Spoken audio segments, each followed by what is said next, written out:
Greetings and salutations. This is Abe Abdelhadi with The Bitter Truth, where we may not have all the answers, but we're going to ask a hell of a lot of questions. You can also become a bitter pill or a spoonful of sugar by visiting patreon.com/The Bitter Truth, where we've got all kinds of fabulous swag for members. And you can always listen for free on iTunes and Spotify and YouTube and all the usual suspects.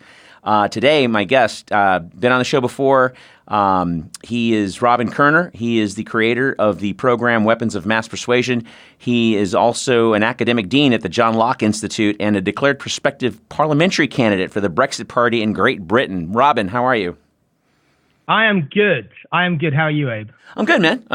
Nice little warm weekend in Austin. I can't complain. We have summer here about 9 months, so you always feel like you're on vacation. Yeah, that's the problem with Austin. I like it, but it's too warm all the time. I think there's like 5 weeks in the winter when it's bearable. No, it's like it's longer than that. It's like it's over 2 months, and it's a long ass time. It gets like I'm from California. It gets like cold, like 20 degrees, and I'm from LA, man. I'm just not. I can't wait for summer to come back. But really, all right. I'll take a California summer over a Texan one though on account of the humidity. Yeah. I was in Pasadena for 30 years, so it wasn't exactly Baywatch there either. So I lived in Pasadena for a while. Yeah, Pasadena's a cool town, man. I used to always say if I left Pasadena, it's because I'm leaving California, and then I came to Texas, and I feel the same way about Austin. If I leave Austin, it's because I'm leaving Texas. All right. But hey, man, so you've been busy. Last we spoke, you got appointed the academic dean of the John Locke Institute. Why don't you talk about it a little bit? Yeah, this is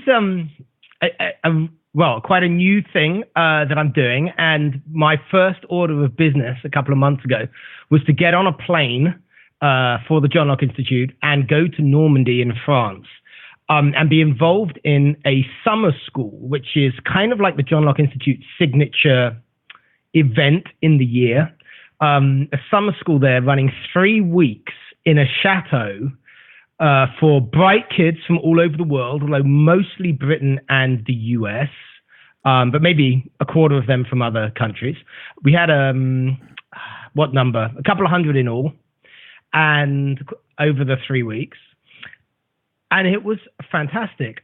We had amazing faculty, people whose names you've heard of, like Steve Davies, Daniel Hannan, the member of European Parliament, et cetera, and which, I mean, considering that the students that we had at the summer school are 16 and 17 years old, the fact that they get access to these amazingly successful thinkers and professionals to get taught by them for 3 weeks is wonderful, and it was wonderful to be a part of.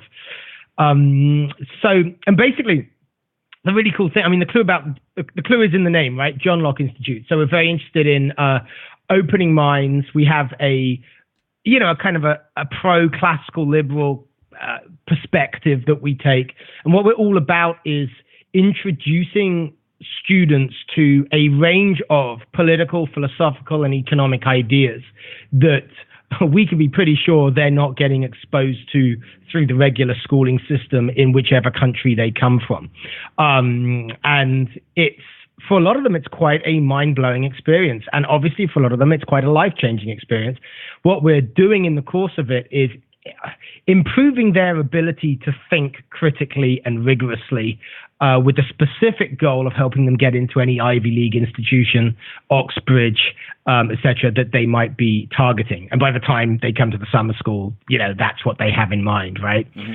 So just a fantastic experience. And I'm now back in Seattle, but we'll be turning myself around to go back to the UK the day after tomorrow to get to go to the John Locke Institute Gala and Awards dinner for the winners of the annual essay competition that the John Locke Institute does. And by the way, you should kind of check it out online, and you can see the questions. 3 questions in each topic area, so law, philosophy, theology, economics, politics, etc., psychology, that these young kids, as I say, mostly 16 and 17 years old, tackle. And we had about 900 entries, which is kind of extraordinary, which come from all over the world, from Korea through India to Latin America to just everywhere. And we're going to have the pleasure of awarding the best ones prizes over a rather pucker dinner at New College in Oxford. So that's what I'm going to be doing next week. So I'm traveling more now than I have in a while, or certainly traveling more internationally. Right.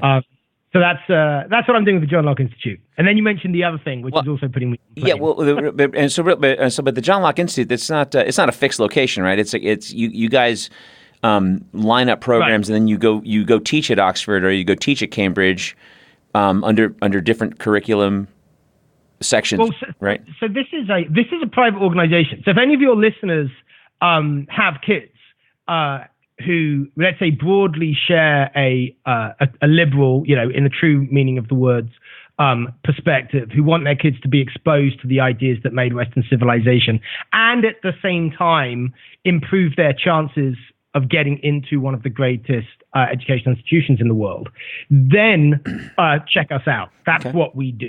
Okay. And so, I mean, as I say, their signature thing is in Normandy, is in France in the summer. But we do other things, and part of my getting on board is to develop the offering, as it were. Right. So check out the website. John Locke Institute. Okay, so is this the same week that you're going to now? I'm loosely familiar with British politics. But what is a prospective parliamentary candidate? Does that mean like you're running in the primary, or what does that mean? No, there's no such thing as a primary in the UK. It's quite different. What it means is everybody is expecting there to be an election very soon. Right. Very soon, probably being November, perhaps being December. Nobody knows until it's announced, but that's what people are targeting, right? Mm-hmm. So the Brexit Party, which was formed to honor the referendum, the result of the referendum, which was for Britain to leave the European Union. It's a very new party, had to quite quickly find a candidate to stand in every constituency for the general election that is upcoming. So they had a rather intense selection process that I participated in. And I was one of the people selected to stand for Parliament when the election happens, which, as I say, will be in a month or two. Okay. So it's prospective because right now the race hasn't officially started, right? Because the election date hasn't been called. And parliamentary candidate, because, well, that's what the race will be for. It will be for Parliament. Right. Okay, so the party got started January of this year, correct?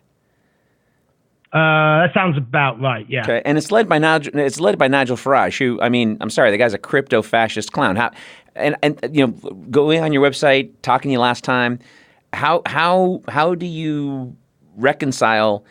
And I want to get into Brexit as well, but how do you reconcile working with a guy like him? He's cool with Christian immigrants, but he doesn't want Muslim immigrants to come to UK, for example. I think that's just fundamentally xenophobic. If I thought what you said was true, then I wouldn't be involved with his party. Okay, well, I mean, fair enough. So correct me, because as far as I know about Nigel Farage, and even Boris Johnson's not cool with him, and I don't think a whole lot of Boris Johnson.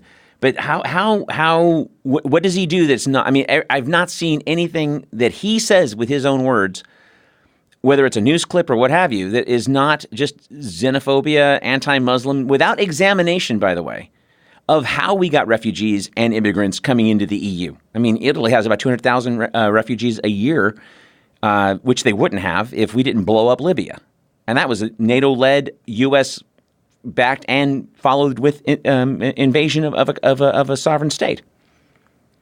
So you've said two very different things, one of which I agree with, which is your point about many of the things that the West is doing to create multiple refugee problems that the West then complains about having to deal with, right? And I think I say the West because Italy isn't the only country involved. No. I just use them as an example because they're closest to Libya. But continue. I'm sorry. Right. And on that particular thing, that particular issue, Nigel Farage is a figure who is against, time and time again, has been against, foreign military adventurism by America, by Britain, and by the West.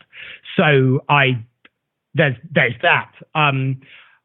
Also, I have listened to hundreds of hours of Farage, and I just don't think I just don't agree with your characterization. I mean, you said you've never heard anything that isn't xenophobic. I don't think I've ever heard anything that is. He's concerned. He's against Muslim immigration into the EU I've never heard him. I've never heard him say that. I'm against Muslim immigration. No, he's not. What I'm aware that he's against, and the Brexit Party is against. He's said it more often than a few times, and he's also went so far as to say, "I don't mind the Christians coming in because they're not going to be terrorists." Not all the Muslims are going to be. I've never heard this. You'll have to send me. I'll send you a link. I'll send you the latest. I'll send you the latest batch of links I watched before this interview. All right. And then the other part of it is. Has he ever? I've never seen him make a thorough examination and actually critique Tony Blair for Iraq. Well, yeah, I'm sure he was against all of that. Well, how are we sure? What? I don't. From what I've seen of him, I don't. He said many. He said many. I mean, this is actually one of his hobby horses. Is not doing this. Is not getting involved in these things. He said he's been against this Western foreign military adventurism for years. So I just don't accept. But he's against the immigration of refugees into the EU, into Europe. He's made multiple complaints. I will send you some links, and I'll even attach them to this podcast. But I genuinely admonish you to I don't know how many hundreds of hours you've seen if they were selected, but I have many qualms about Brexit that I want to speak to you about.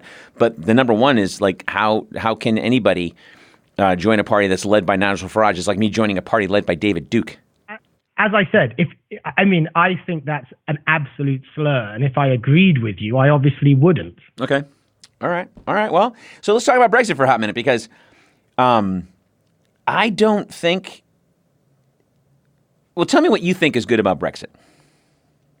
Self-determination. Every demos has a right to be self-determined. Just like, colonialism is wrong. Colonialism is wrong wherever it is. I think in the 50s and the 60s, the Brits realized that having an empire where you get to tell other people in a country that you're not from how to run their country is wrong, and we stood it down, thank God.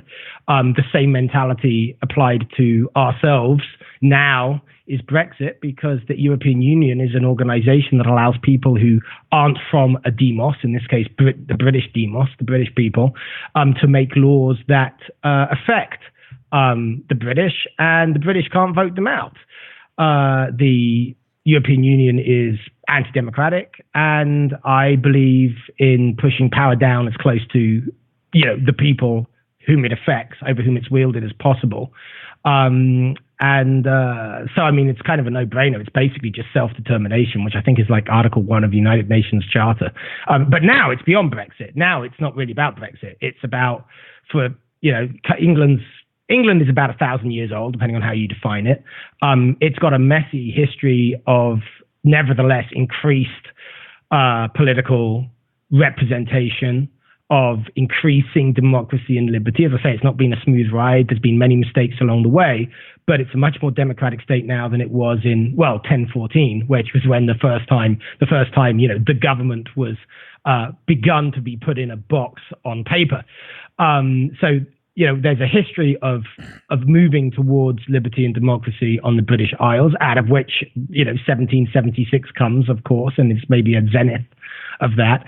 And if we ignore a democratic vote or change the rules of the vote after the vote, then that will be, for the first time in 1,000 years, the knowing reversal of democracy and a representative democracy in Britain, which is, it's the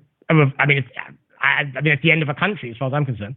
So that's what it's about now. It's not even about Brexit. It's about honouring a vote.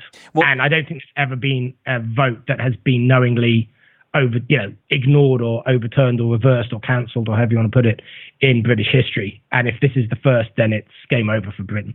Well, But then you get into some of the economic aspects. I mean, how is this good for the people when it's going to impede it's going to impede, because now the EU does exist. So it's going to impede travel. It's going to, 45% of British exports are into the EU. So tariffs are going to just whomp, EU competition. If you're Germany importing from Spain, for example, it's cheaper to do so than to import from England. And when 45% of British exports are to the EU, and then you're talking about border checks and the freedom of movement is going to be dramatically curtailed. So how does that help the worker? How does that help the? Well, it's kind of that would have been a good question in 2016 when we were having the debate. But we had the debate, and all those points went back and forth, and all the answers were given, and and then the decision was made, and the decision was made even with the economic risks to exit for reasons of self-determination and sovereignty. I mean, I've got economic I can respond to you in kind, sure. But really for me, as a matter of principle, it's more like we mustn't free the slaves because then who will pick the cotton, right? Obviously look at the impact on the cotton prices, blah, blah. The answer to that is there's a deeper principle here. You free the slaves and then you work it the hell out. And that's what the British people decided. And but the slaves didn't own the means. That's disingenuous. The slaves didn't own a means of production, and the slaves didn't have tariffs imposed on their cotton. This is going to affect the worker in England. It's going to affect the person who actually makes a wage or a salary. Saying that if either of those things was the case, we didn't need to free the slaves, or we should only free the slaves under those conditions. I mean, I'm not being when you use words like disingenuous, you're speaking to my intent. You're speaking to my motivation. Okay, fair and enough. Obviously we have a disagreement, but okay. I don't accept that. Okay, well, but to use slave, that's a trigger word. That's like saying Nazi, right? Everyone they go to white noise. They go to white. If I say Nazi, people freak out. It's the point. I'm making the following point. Let me explain it if the analogy wasn't clear. All right. Right. There are moral arguments for doing things that have potentially economic consequences that may, as far as you can see them, maybe in the short run, maybe even in the long run, okay. Are not what you would choose. But that doesn't mean, but the economic considerations are less than the reason for doing the thing, which goes a lot deeper. When you're talking about a functioning democracy, honoring votes or just having an oligarchy just ignore votes, right? Once you concede that principle for reasons of tariffs on certain goods, which we can debate until the cows come home, then I think your priorities are way upside down. Just in the same way as, right, there were economic arguments for maintaining slavery, which is why actually, by the way, there was slavery for so long, right, in the South. Sure.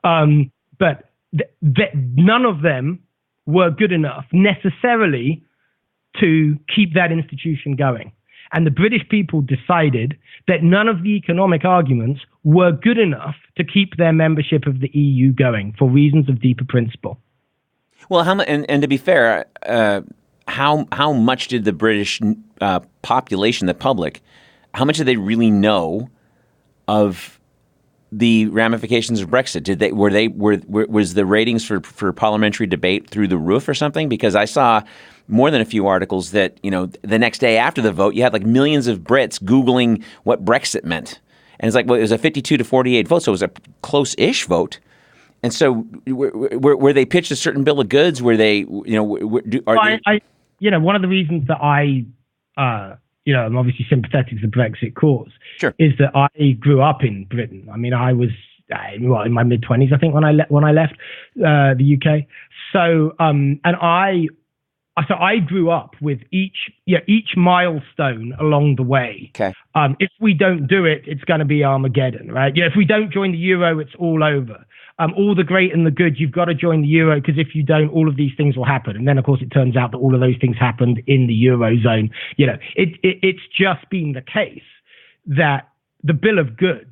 In any election campaign, there are a lot of things that are said with varying degrees of veracity on both or indeed all sides. Mm-hmm. One of the reasons for my growing skepticism about it is, I'd say for as long as I can remember, growing up in the country, most of the stuff we've been told just hasn't been the case. I mean, the classic one, since you asked about the referendum around then, was so leading people on the Remain side, like the actual Deputy Prime Minister Nick Clegg, laughing at, you mentioned Farage, and calling him, I can't remember what the name was, for his warning people that if we stay in, there's the possibility of us having a European army, right?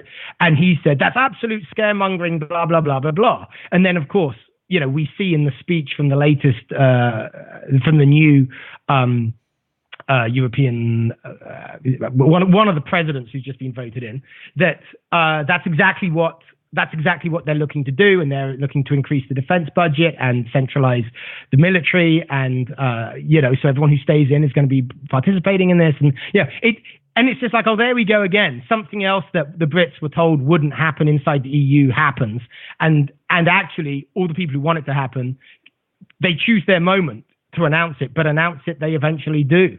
But I mean, for me, it's about, as I say, self-determination.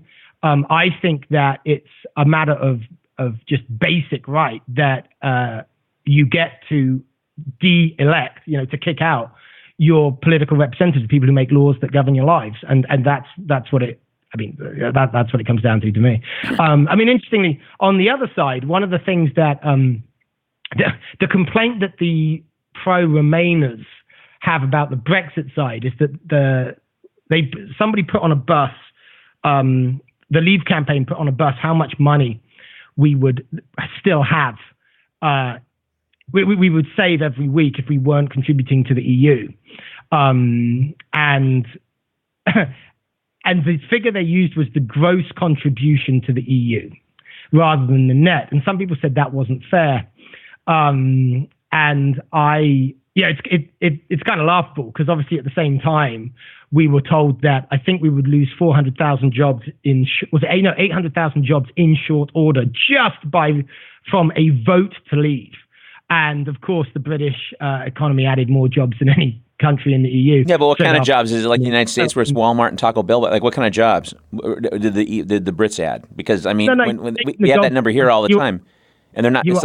You were asking me about things that people, were said on both sides that, made the country, the people voting, not well informed. Right. And I'm saying, but you just threw out a jobs number, and what I've seen in the United States anyway is when we throw out jobs numbers, whether it was Obama or Trump, it's not real. It's like, it's not real jobs. It's Walmart and Taco Bell. It's not real jobs. So what kind of jobs were added after the EU vote or the Brexit vote? I'm not a Labour analyst, and if I were, I'd be one in America, not in Britain. I'm just saying, as a question, right. That the thing that there were very big falsehoods that were, as is usual in an election, unfortunately. Yeah, unfortunately, and you're right. I agree with you.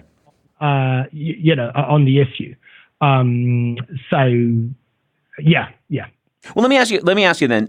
Okay, so the issue of the army notwithstanding, how else has Britain's sovereignty been diminished by joining the EU? We cannot vote out the people who make laws over our country. In the EU, you mean? Correct. Right. Okay. And in fact, the laws in the EU do not actually originate with the people with the democratically elected officials. They originate with bureaucrats, and it's designed that way. It's designed to be kind of impervious to what we recognize as democracy, being Brits or Americans. Right. Well, because there isn't the financial head of the EU in Belgium. Oh, actually, I'm glad you raised finances. That no company, no organization has signed off on the account audits for, I think it's 8 or 9 years now, because of the financial shenanigans and corruption and the fact that the EU likes to break its own rules with respect to its spending. So one of the reasons that I think the Brits did vote out is that we've got this 39 billion membership fee, but there's no accounts. Like literally for years after years, there's no accounts. And I mean, which tells you quite a lot right there. Well, so now, and I get sometimes I get kind of confused. A lot of these things get conflated. Is Boris Johnson a Brexit party member? No. Boris Johnson is the Prime Minister and he's a Conservative. He's a Tory, right?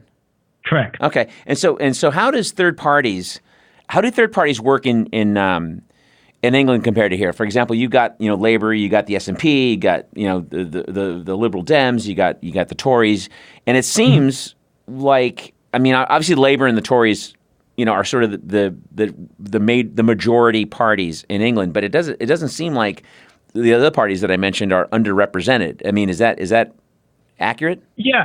No, right. So the British system is like the US system, a first past the post system, right? So where I would say in the US we have districts, right? But in England it's constituencies. In any given constituency, the candidate with the most votes wins, right? So it's a winner takes all, first past the post, like the US. However, these other parties that you mention have less support, obviously. We'll call them third parties, but their support is sufficiently concentrated in certain areas of the country, right, that they can actually win on the first past the post system in certain seats, in certain constituencies. The obvious example being the Scottish National Party, right, the SNP. So they are, that's a socialist national party and the nationalist party that wants Scottish independence. And they have a lot of support in Scotland, but obviously they don't stand outside Scotland.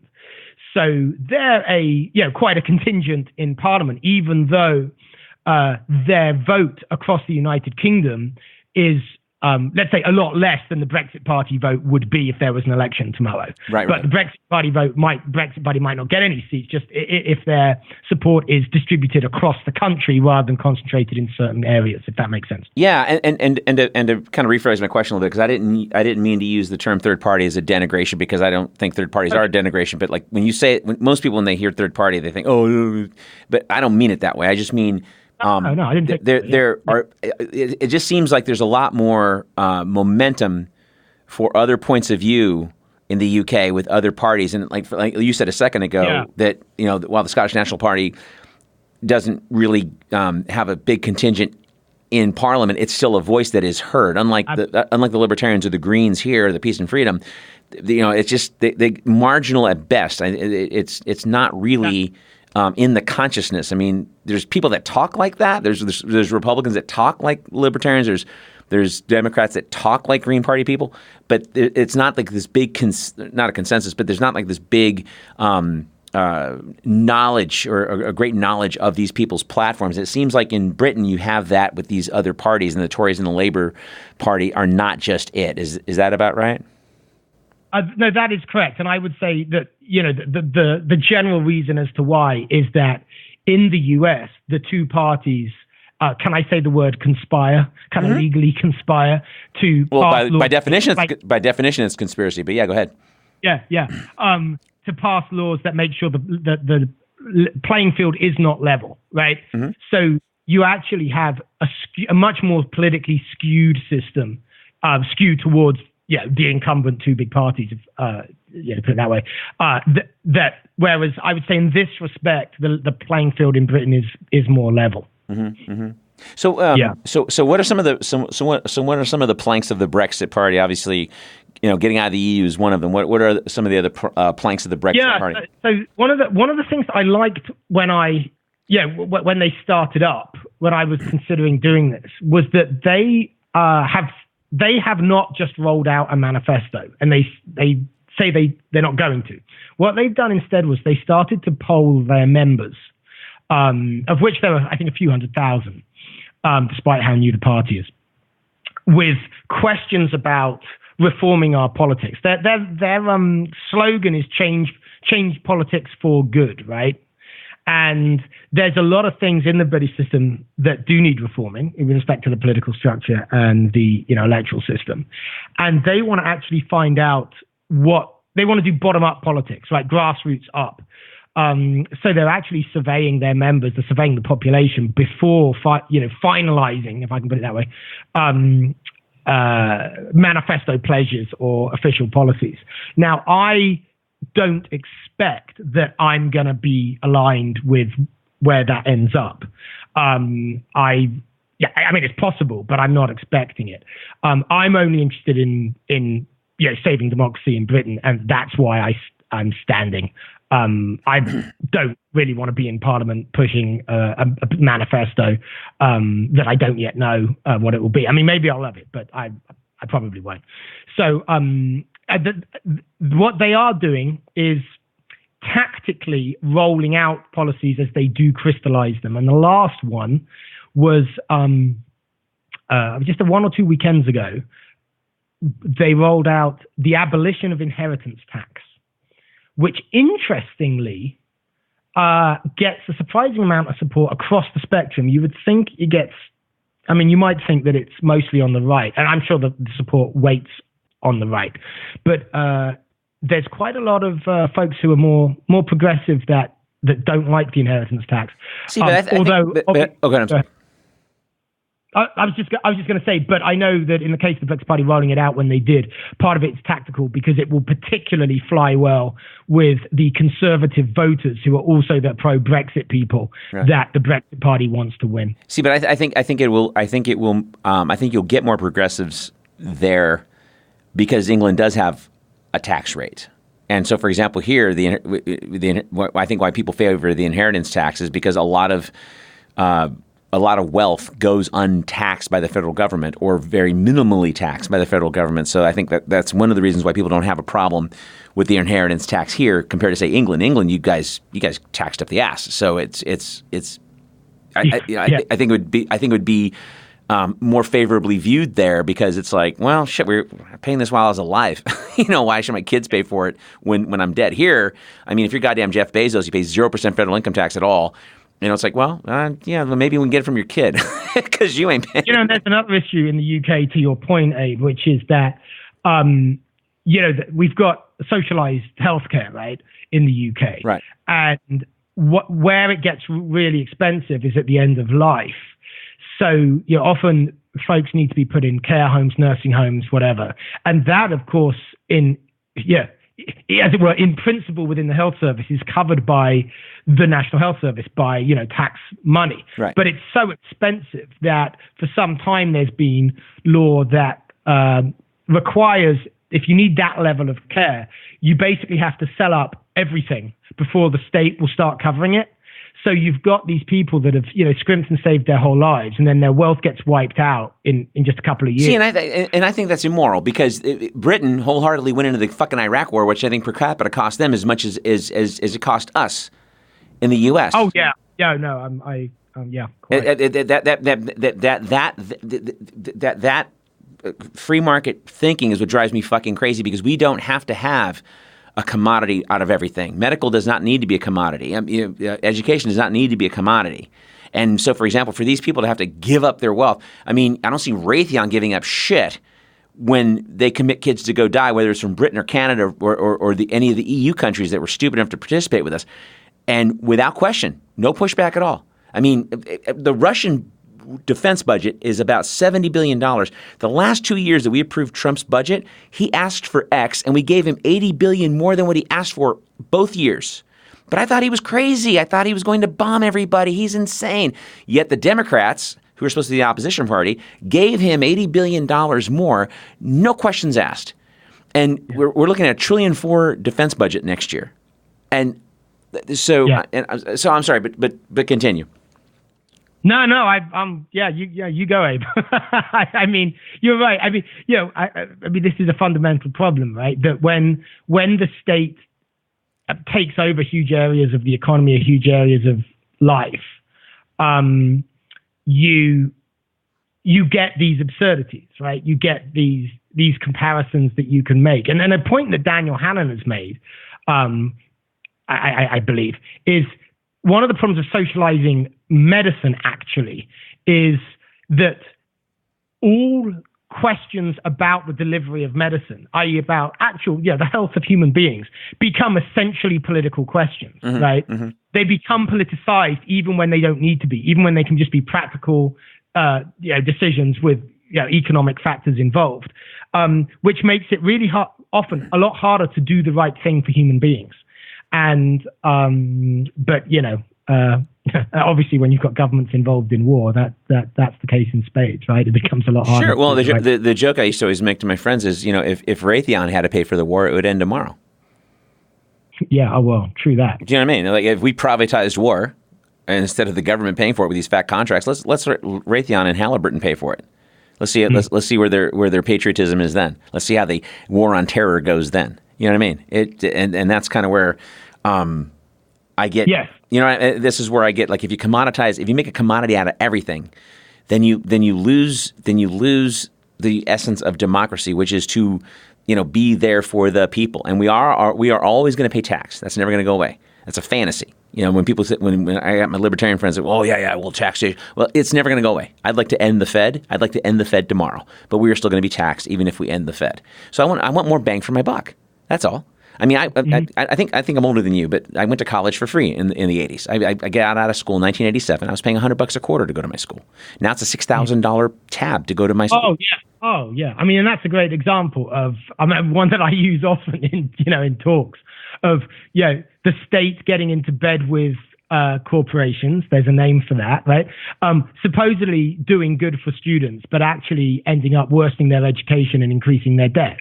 Having the exact opposite effect than the one that they're trying to do. Absolutely. Same old thing. Absolutely. I mean, and by the way, I mean, I don't want to, I don't know, this isn't about cheap point scoring, but I want to point out that some of the things that you've just said are arguments that I would use against the EU. Oh, sure. Yeah. Say your thing, man. Oh, hello? Yeah. No, say your thing. Yeah. No. Well, I mean, you've just got this higher level of, you've just got this another level of supranational cronyism. Right. You've got a super state that is working very hard to increase its financial basis and wants full taxing powers. And it's very clear which way it's going in, right? It wants powers to military powers. It wants powers to tax on top of the national taxes, et cetera, et cetera. So there's this whole, there's a very clear, I mean, it's beyond a move. I mean, what they are doing is building a government on top of governments. And that's terrifying to someone like me who, basically believes in individual rights and, as I say, self-determination. And by the way, there's something particularly scary in the treaties in the EU, which is the ratchet clause. And if you don't know what the ratchet clause is, you don't know how the EU works. Okay. The ratchet clause is a clause that says that once a power is ceded to the European Union by a state, it can never be returned, hence the name ratchet. So it's a one-way journey to this superstate. Okay. At least that's what they try and, Yeah. Yeah. Well, let me ask you is how, and this is it's not been necessarily dormant, but it's been quiet, right? And at least in the American press, and I have not really seen any alternative media cover this at all. How will Brexit? How will Brexit affect Northern Ireland? Can it reignite the sectarian violence that we saw in Northern Ireland for so many years? I've got to qualify my answer because I don't have any links to the place and I've not visited, right? So I'm not connected to the community. So anything that I say is really just impression based on publicly available information. And you know more than me though. You know more than me though. But continue. You know more than me. But continue. You know more than me. But no, absolutely. So, I mean, it's a good question. It's complex. Where to start? So the background here is that the peace process in Ireland, in Northern Ireland, right, was a marvel. Was so successful if you measure it by the amount of violence that was going on and the amount of violence that now isn't going on, right? You now have, so in Northern Ireland, it's obviously that's the British part of the island of Ireland, right? Right. And there was terrorism going on there for 100 years, right? It goes back 100 years. Sure. And so we have the Good Friday Peace Agreement that was signed after generations of effort. I mean, there's certainly decades of effort by governments of all stripes on Irish governments and British governments. And there is now peace in Northern Ireland. Now, that peace depended on, in part, taking down the hard border, because the border was militarized, right? And not in a North Korea sense, but let's call it softly militarized. There were soldiers on the streets, and so there are these things, soldiers on the streets and gun towers or whatever, things like that, are symbols of the violent past, and nobody wants them back. Everybody wants this peace to continue, such that now, young people in Northern Ireland, they don't remember anything other than peace, right? And that's what you want. And it's becoming harder and harder for this sectarianism to take root, right? Because at some point, everybody that was part of that battle, dies. And everyone's like, well, what was all that about? We're all living together now. We have a peaceful Northern Ireland. That's what everybody wants. So when it comes to Brexit,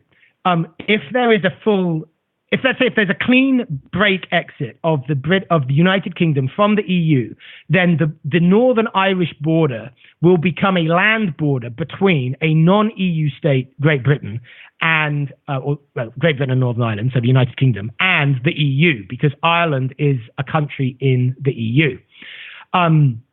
Now, if there is no deal, right, if we don't come to an agreement and we just leave the EU, we being Britain, without a deal, then both sides have said they won't build a hard border. However, the deal being discussed, in the context of the deal being discussed, the divorce deal, if you like, the exit deal, everybody's talking about this border because they're worried about, well, what are we going to put in it to make sure that there isn't a hard border, given that we will have to do checks on goods, it will actually be an international border, et cetera, et cetera. And it's kind of it's a bit bizarre, right? Because everybody knows if there isn't a deal, nobody's going to put up the hard border anyway. So why can't each side just put in the deal? We will not put up a hard border, which they're not going to do. They've already said they're not going to do in the case of no deal. However, people are definitely using this. Well, if there's an exit, and then how are we going to handle the border? If there are symbols of a hard border, then it's going to be like returning back to the times of the Troubles. We must avoid that. There's a lot of political leverage in that, right, against people that want to leave. Sure. However, it is also the case that there is already a border, of course, between Ireland and the United Kingdom, which is the border of Northern Ireland, where there are on either side different currencies, different tax regimes, different all kinds of things. And so what we will have to do practically is handle these border issues away from the actual physical border line, as they are currently done in many respects, and as they are done in other parts of the world. So like, for example, Switzerland has a border with the EU too, and it's all handled without there being, border infrastructure and bloody gun turrets. So now that all said, so I think it's a little bit of fear mongering. That all said, it is true that Northern Ireland voted to remain in the EU, and so Northern Ireland, their political centre of gravity on this question is somewhat removed from England and Wales, certainly, right? Mm-hmm. Which voted firmly to leave, yeah? So in fact, Northern Ireland and Scotland both wanted to remain. Right. England and Wales both wanted to leave. And if you separated them out, you would get much firmer decisions, right, on either side, yeah, in those countries. So the fear in Northern Ireland about the economic consequences of putting any kind of division in, at the border, hard or soft, obviously, you can imagine the legitimate concern, again, an economic concern that comes with that, because these people are trading, the Northern Irish trade with the Irish across a border that you physically can't even see in that part of the world now, which is amazing. I mean, you literally can cross a road and you cross an international border and you don't even know where in the road you crossed it. Now, to change that is obviously going to put in economic friction. So there is the last poll. If the Northern Irish were asked now whether to and I don't know what the word would be, go to become Irish rather than British, it's now pretty much on a line, right? It's now kind of 50-50, and it's moving in the direction of pro-Irish. And I think this is a question. Now, as somebody who, as I said, I'm all about self-determination, I'm very comfortable with that. the Scottish had a referendum, and the Brits actually have quite a good modern history of self-determination. Right after they got rid of the empire and decided we're not doing that, right? They've been quite consistent in applying it to themselves. I mean, they gave a referendum to the Scottish people to split the country up. I mean, there's not many countries that have that kind of political maturity and that kind of respect for sovereignty and self-determination. And that may happen. I think at some point in my lifetime, it's very, very likely that Northern Ireland will become Irish.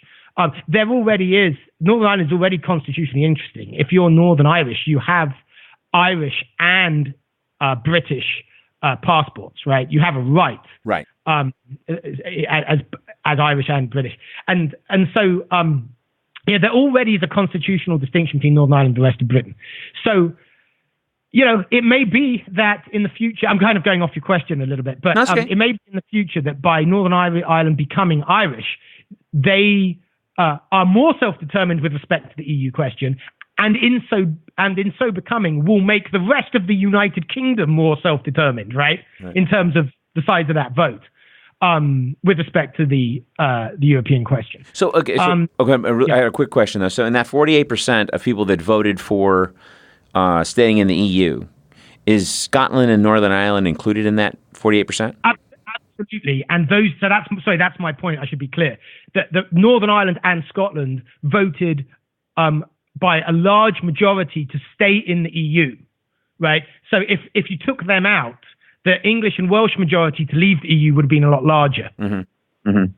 And that's the point I'm making about kind of self-determination and the concerns in these different areas, because obviously Northern Ireland trades across that border in a way that the rest of the United Kingdom does not. Okay. All right. Okay. Because Northern Ireland is separated from the rest of the United Kingdom by the sea. Right. Okay. Well, let me ask you something. So the region that you're going to represent the Brexit Party in, what is that region called? So it's called St Austell and Newquay. But I should just be clear: whether the election is called and I actually stand is yet to be determined. Okay. Right. I have no desire to hold power over other people. I don't want to be a member of, and I don't want to be in Britain, right? I'm an American now, and my life is in America, and I love it. However, I would do this only to save democracy, and that's how I see it. I see this as existential for the kingdom, for the United Kingdom, the country of my birth. So what I will not do, I have said publicly, is split the Brexit vote, because what might happen is you've got two people running who are pro-Brexit, right? Mm-hmm. And so they split the pro-Brexit vote, and then you end up, an anti-Democrat who wants to dishonor the referendum result could get in. I will not do that. So that might mean that I don't stand. And a lot of people who are doing this for what I would say is right reasons, reasons of principle, reasons of democracy, are watching this very closely so that they can do the right thing vis-a-vis their conscience when the time comes. So, so you've got four different choices here. I mean, obviously, by the end of the year, if no deal is made, there's what's called the hard deal, right? Like it's an imposed exit that's less favorable than actually making a deal. Is that right? Well, this is the problem. I mean, this goes to the crux. I mean, I would like to say yes in a way, because then that would at least mean that democracy is honored. But the answer is no, has been no for years. What happens is, so the members of Parliament overwhelmingly voted to trigger the exit process. Then just as it gets to the exit date, they keep passing other laws to delay it. Right? That's happened multiple times. That's just happened again. So now they've passed a law to require the Prime Minister to delay the October 31st leaving to January the 31st if he doesn't get a deal that they like. But weren't they supposed to leave by March of this year? Correct. Okay. Absolutely correct. Okay. And this is why I wasn't, getting on a plane to stand for a political party for Brexit. I've only done that for democracy, as I say, to save the country. And the reason we're at that, pretty pass, as the expression goes, is precisely because it's become clear that rather than allow the will of the people to be exercised, at the last minute, the Parliament is going to keep doing the thing they voted against, which is staying in the EU. And they just keep doing this indefinitely. And I think they're now on the fourth time.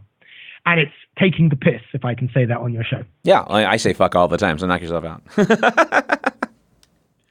And by the way, I mean, your answer to why I'd be, work for, like, in a party that's headed up by Nigel, the single answer to that question is, there is only one political party that is absolutely clear on honoring democracy, and at the moment, and that is the Brexit Party. And, I would get into bed with people, even if I thought of your characterization of Nigel Farage was true, I would probably get into bed in the short run with people worse than that to save, 1,000-year democracy. Well, I mean, shit. I've got my issues with that just because, I mean, even though a stopped clock can tell the time right twice a day, I don't believe that stopped clock is Nigel Farage. But if, from what you're saying, the things that you're saying, and just having talked to you before and, seen your writings, this is why I asked that question, because he, this is why I asked that question, because but the other question, I think my credentials as an anti-xenophobe and anti-racist are pretty good. Well, no, because I don't think you are those things, but I genuinely know and believe that he is those things, and I will attach a couple of links to this show, and I'll email you a couple of links, and then you can tell me where I'm getting it out of character or what he's talking about. But he definitely has an issue with Muslim refugees, and then in one interview I saw with the BBC, he's totally cool with Christian Syrians coming over, and I'm just like, well, okay, I mean, so. Okay, we can talk about that specifically, but what I would say, because you mentioned this before and I didn't respond, the immigration issue, you've got to understand the context that this has all been discussed in Britain. The immigration issue is not what Brexit was about. That was a second. Oh, I understand that. No, I understand that. No, I understand that 100%. Right? Yeah. Well, okay, so the point about immigration, it's not the immigration per se. It's the fact that we have no legal right to control it as a member of the EU. And and people who are pro-immigration, like me, and you're speaking of, to an immigrant, right? Mm-hmm. There's another layer of this, which is, and I should say my father's wife, by the way, is Indonesian. So this is, this affects my family. My father can't bring his wife to England and make her a citizen unless they satisfy certain ridiculous conditions. Right. Because she's not European. So what we've got is a completely skewed immigration system where anybody from any European country, because it's a European country, can come in. And because of various effects that has in Britain and a desire to just not to completely open borders to the entire world overnight, right? It's meant it very, very difficult for other people with completely legitimate reasons to come to Britain to come in. So but a lot of countries like Australia, Canada even have a point system. Well, it's fair. It's a level playing field for immigration. But we don't have that. But even the not having that isn't the problem. It's the fact that the British people, even if every single one of them voted to change it, can't change it. And so that's the self-determination issue. Mm-hmm. You've got a country where people don't even have the legal ability to make their own immigration policy. Now, we can all disagree on immigration. Sure. But a lot of people agree on, well, we have a right to say who comes into our country. Whether do we want open borders or not? That's our right to be able to vote on that. We can't as a member of the EU. Right, and what's happening, by the way. Right. With Germany, what's happened there, and now because countries are being forced into an immigration policy, one size fits all immigration policy as European Union countries that isn't working in different parts of Europe. You're now getting, unfortunately, a kind of a right wing, a kind of a xenophobic backlash. Well, an actual front, absolutely. Which is terrifying, right? And it's obviously a response to countries being told what they have to do on lots of fronts, but especially on immigration. But see, this is the thing that makes me so mad, though, is that the EU basically is NATO. NATO goes all the way up Russia's ass up against their borders, and the EU is largely NATO geographically. Yeah. Yeah. So there's all this complaint about the refugees. We do it here in the United States. We do. All these Hondurans are coming. Yeah. Well, if we didn't arrest Zelaya in his pajamas in 2009, thank you, Hillary and Obama, and install a president who got replaced by another installed president, all 4 presidents later, all drug dealer criminals, ruining that country, raising the crime rate by 500%. People would need to escape Honduras. We didn't have Honduran refugees 10 years ago. Well, I mean, I certainly agree with the thrust of your point that we've got to stop doing this and creating these problems. I mean, it's a hugely important moral and political point. I don't know that if we weren't doing it, we wouldn't be seeing any Honduran refugees. But not to the degree that we do now. Not to the percentages that we do now. I mean, no. I mean, I think you're probably right. I'm just trying to be, clear. Actually, to your point about Nigel Farage and the Syrians, one thing I believe he's been quite consistent about is, in cases like that where we are creating refugees, we the West are doing it. And this was kind of directed at the EU, right? Yeah. Because it has problems with the EU with what they're meddling in the Ukraine and provoking Russians. Yes. The whole issue. Yes. Right. So he's like, where we're directly creating refugees and we can begin to settle them, there's a more direct responsibility. He's for taking refugees, but he stands that in contrast to, as I would, a policy of just let everyone in, regardless of why they need to come. He wants to draw that distinction, and I think most people feel that whether or not we should draw that distinction, a country should be able to choose whether to draw the distinction between refugees and non-refugees, or refugees that we're responsible for making and others. Well, you just rattled off the entire Middle East, because we turned that into a powder keg in the last 20 years. Because it's not just Syria, it's Iraq, it's Afghanistan. And coming soon to a theater near you, Iran. I mean, it's like... Yeah. Well, I mean, you're talking to someone that's been writing about this for a decade. I mean, right. I'm with you entirely. Right. So, well, shoot, man, listen, we got a couple minutes to wrap up. I wanted to ask you another kind of an economic question. And by the way, I have no dog in this fight. So I'm just simply asking this question because personally I don't give a shit. But the Britain... Okay, so the U.S. kind of counts on the EU to be its economic ally, right? And then you've got BRICS, which is Brazil, Russia, India, China. So I'm already seeing reports in the last year or so that the BRICS is far outpacing the U.S.-EU, Canadian, trifecta little kumbaya thing that they're doing. Britain leaving the EU, will that affect that U.S.-EU economic relationship, or do you think Britain will still remain an economic ally to the United States? Oh, I mean, one of the points about leaving the EU is that Britain historically has a load of ties, culturally, linguistically, legally, right, with lots of countries in the world. Yeah, obviously for reasons of empire and all of that. So the United States is obviously a huge one. Canada, Australia, New Zealand. There are things that are very easy for the British to do with respect to their economic relationships with other parts of the world that we are not allowed to do because we're in the EU, right? So for Britain, leaving economically is low-hanging fruit. Allows us to pick a lot of low-hanging fruit. Now, obviously, depending on Trump and Boris and all the other personalities who may or may not be in Number 10 Downing Street and the White House, trade deal with, not that you need a trade deal to trade, but there's every possibility that the Brits and the Americans, like other countries, can come to a great accommodation, and we can see massive growth economically in our trade in other parts of the world. One of the things about the EU is that the EU is the only trading bloc. It's the only continent in the world that is declining in size proportionally. All the others are growing, right? So basically, all parts of the world are growing, kind of, quote, at the expense of the shrinking EU. And the reasons for that are, we could do that. We could have another show on that. So it's, there are a number of economic reasons and historical reasons why the Brits, and cultural reasons why the Brits want to look, as they have done basically throughout, the history of England, to the wider world. I mean, I think Churchill had a line that Churchill was for the building up, the constructing of a European Union, but that Britain shouldn't be in it.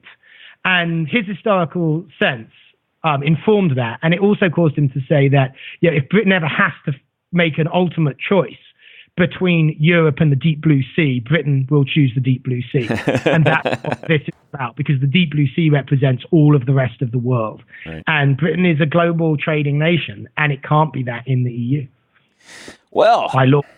Well, on that note, I'm gonna have to wrap it up. I know you got things to do, but we're coming up on the hour, and a good conversation, man. I appreciate you coming on again.